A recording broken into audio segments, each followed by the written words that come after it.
Assalomu alaykum barchaga. Xudo xolasa mana sezonni boshladik. 2026-yil 7-yanvar tomga penalonboz qo'yish jarayoni. Bu yilgi sezonni mana boshlab oldik.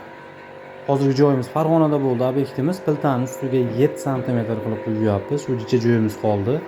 Mana ko'rib turganlaringiz zo'r holatda chiqyapti, mustahkam, qattiq. Bu penalonbozimiz loy suvolarni o'rniga qo'yiladi. Ikkiga yuqa bosilib qo'ygan loy suvolarni ustiga ham qo'ysa bo'laveradi. Effekt zo'r bo'ladi.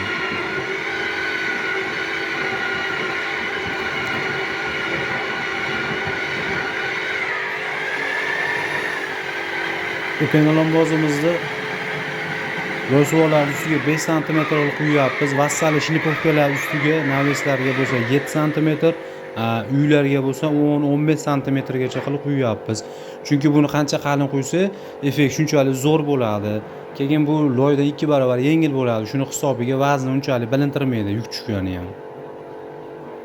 Xudo xolasa, kimga shunaqa xizmatlar kerak bo'lsa, shu ekrandagi nomerlarga aloqaga chiqaverasizlar. Xizmatimiz O'zbekiston bo'ylab, o'zimiz borib quya olmasak, bolalar va tanish bolalar chiroyli qilib, zo'r holatda qilib quyib berishadi. Mustahkam, sifatli qilib. Agar shu videomiz kimgadir foydali bo'lgan bo'lsa, like bosib, obuna tugmachasini bosib qo'yasizlar. Rahmat hammaga.